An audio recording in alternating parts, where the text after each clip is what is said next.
Welcome back to YTCSC, YouTube's Celtic Supporters Club. Whether you're a Finian from France, a Hout from Hungary, or a Tim from Timbuktu, this is the channel for you. This is a place for Celtic fans all across the world to talk everything Celtic. Hope everyone's well. A beautiful, beautiful sunny day today. Sun was shining over Parkhead, certainly.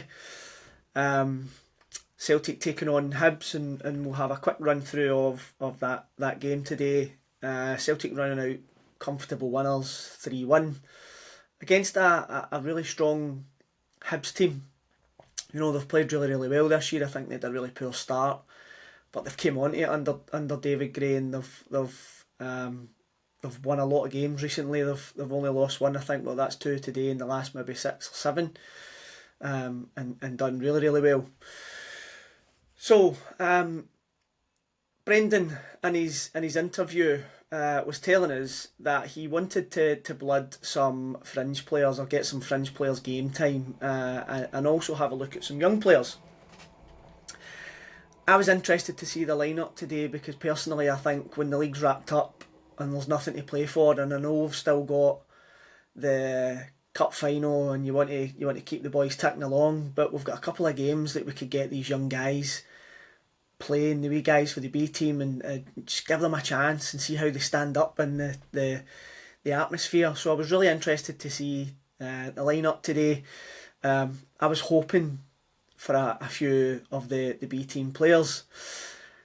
Nothing game, nothing in it, so no pressure. Would have been a good time, I think, to get a few of them in just to see how they handle it. Brendan, though, he's not a man to hand things to players, and I think quite rightly so. You don't become a Celtic player by the manager just giving you game time. He always says it. You have to earn it, and the whole thing with our B team is there's a lot of kids in there, and none of them seem to come through. In his press conference, he said that you need to get that with hard work and quality. And I'm hoping to God there's a few boys in there that we can start to bring through and make it work. Get a couple of them in the first team, and just see that youth system working. So run through the lineup, and then we can get cracking. We started off with Schmeichel back in goal. So Sinisalo had to take a back step and get onto the bench. Surprised at that. I wasn't sure Casper was ready, but he was back in the lineup today, and I know we want him back for the cup final for sure. I thought Sinisalo's been great. Personally, I think he's been good. Brendan said it in one of his interviews yesterday, day before, that either something like this would have to happen, an injury to Schmeichel, so that Sinisalo can come in, or maybe next year they would need to think about putting him out on loan. And I think the injury to Schmeichel has been a blessing in disguise, because as a Celtic fan, I'm quite comfortable with Sinisalo, and I think he is going to be the future for us as in our keeper. Schmeichel's 38 now, I think he is. One more year to go, and I think Sinisalo's the guy to come in and take that goalkeeping jersey. I'd love to see him play more next year. I'd love to see him playing a lot of the cup games, and maybe some of the games that we think we're going to win. It should be most of them. Back four of Ralston, Johnston out still. We're still nursing him back for the cup final. Trusty, we see CV out. We've not seen Trusty for a while. Scales and Taylor. Midfield three of McGregor, Engels, Hatate, and a front three of Kuhn, Maeda and Ida. So not a lot of change there. I was hoping for more, if I'm honest. I was hoping to see more of these young kids in the starting lineup, and I know that's not for everybody and you need to earn it and stuff yet, but I think they need to get a chance at some point.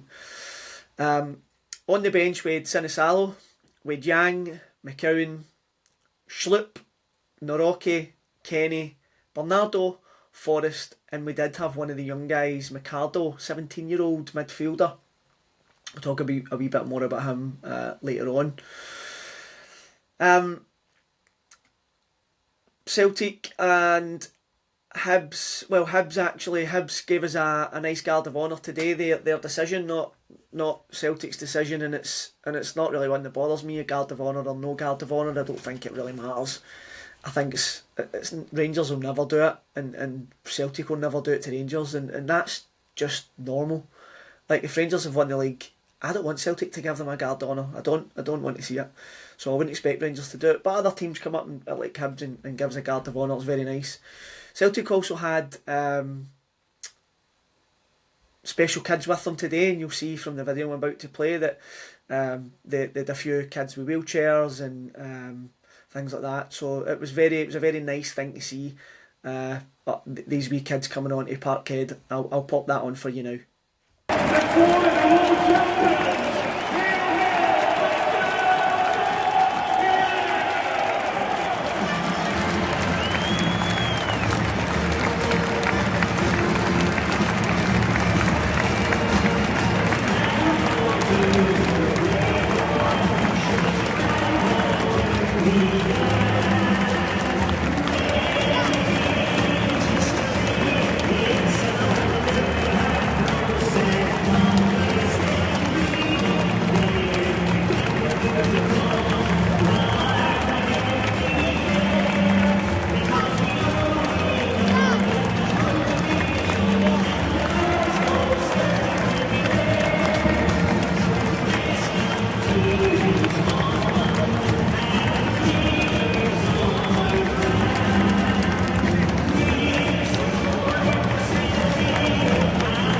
As I said, lovely to see that.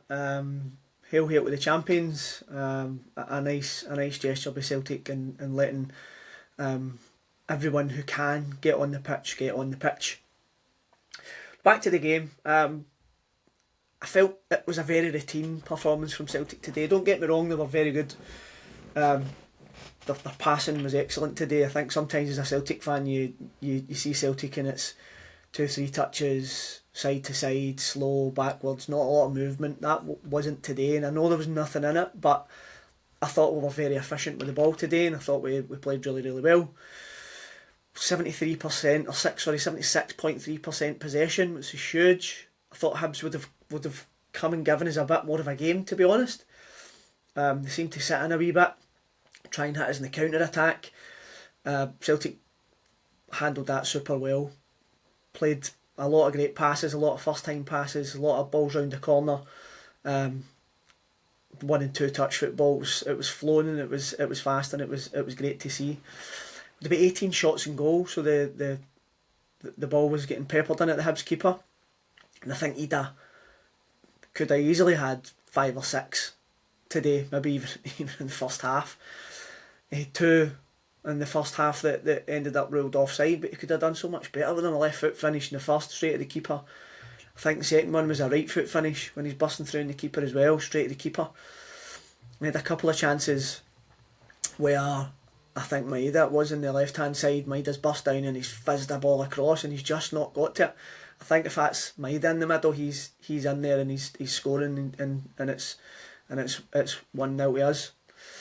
So we started really well, ran the game. Celtic had it absolutely in their grasp, no problems at all. And then against the run of play, Hibs go 1 up. That's sod's law. Not what Brendan had in his game plan, or not what the Celtic fans were expecting, but that's what happened. Cross ball for Hibs from the right hand side. One of their players has an absolute miss kick, and it goes to Trusty, who has a poor clearance, and it is falling straight to Boyle, and Boyle scores and puts Hibs 1 up. Totally against the run of play. I think that was the first time up the park and they'd scored. We dominated the game. We actually dominated the game from beginning to end, as you can see from the stats. But what we do is we get our first goal. So goal 1 is the ball through for Kuhn and Ida to chase. Yeah, mind blank there. So Kuhn and Ida both coming through. I think Bashiri it is that comes in. He's just blocked. He's blocked Ida. Kuhn's get onto the ball. Keeper's come out. He's round the keeper and scored. So 1-0 or 1 each Goal 2 for Celtic came from Ida. Kuhn plays a lovely ball through. Big Ida takes it really well, actually. He does, lets it drop, and then he's shot back across the keeper. Keeper no chance, a good goal. Thought he took it really, really well, and it was a good ball through from Kuhn. Goal 3, Hatate side footer after a few nice passes in at the edge, inside the box, at the edge of the box. I think Maida's burst down the left hand side and he's fired a ball across the goal. Kuhn's then pinged it back to McGregor. McGregor's pinged it to Engels, and Engels just laid it off. And what a finish from Hatate. He's just got that in his locker. He's just technically very gifted. It's just a one touch finish, bottom corner, lovely. He's just a good technical player, Hatate. Sometimes I think he frustrates me with, I don't know if he is ahead of the game or he's just can't get it sometimes, but his passing, his range of passing is phenomenal. Today he was on it, man of the match, played really, really well, and I love it when he's like that. He's a fantastic player. We then had a few subs come on. Jamesy Forrest, he's got that elusive goal that he's chasing, and every time I see him now, I'm like, come on, let's get that goal for 16 seasons in a row. Unfortunately, today was not to be the day. I don't even think he had a shot and goal when I'm thinking about it. I don't think he did. Played well, some nice wee touches, and but no shots and goal, and he's going to have to wait. I think we've only got a few games left. We've only got 2 or 3 games left, so he's if he does it, it's amazing. But the games are running out for him, unfortunately. One of the boys I will talk about, and I'm really pleased, got on the park, is the boy McArdle. He's a 17-year-old midfielder. Come on in the 85th minute. I thought the kid looked really composed. Had some nice touches. Didn't look overawed at all. Can you imagine being a 17-year-old and actually getting your debut for Celtic? I can't imagine it, and I'm nearly 50. I don't know how kids like that can handle it. Come on and just looked as if he'd been there his whole life. I know it's only 8 minutes, because it was 3 minutes injury time, but some nice wee touches. Was wanting the ball. I like that. I think that's what we want. That's what we want to see. We want to see kids coming through from that academy and getting a chance. And I know the season's done, and I know there's nothing to play for.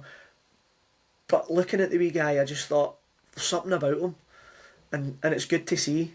I want to see these kids come through, and I want to see these kids do well. Yes, today was a nothing game, but I thought Celtic were very, very good. Thought their passing and control of the game was excellent. McGregor, superb again. And our front three were really, really good. Engels had a decent game, a couple of absolute balloon shots, but ball's probably still travelling. But I thought he played well. Thought he was shown for the ball as well a lot of the time, trying to get forward and looking the part. So 3-1 Celtic, absolute control of the game, no hassle at all. Boys played really, really well. Scales, actually, I'll give Scales a shout out. I thought Scales had a very good game, and I know there wasn't much to do, but I criticised him quite heavily in the Celtic or the Rangers Celtic game. I thought he was poor. Don't think he handled the occasion very well, but I thought he was excellent. I thought he's close control in the box. He was composed, played the ball out to where you would want it played so that we can get on the attack. I just thought he was very, very good. Again, I know it's a nothing game, right? But I thought he played really, really well. That's it for today. We're going to pick up the rest of the games that we've got left in the season. We're going to try and bring you some transfer news as we go. Find out who's coming in, or who's potentially coming in, and who's potentially going. No news in Greg Taylor still.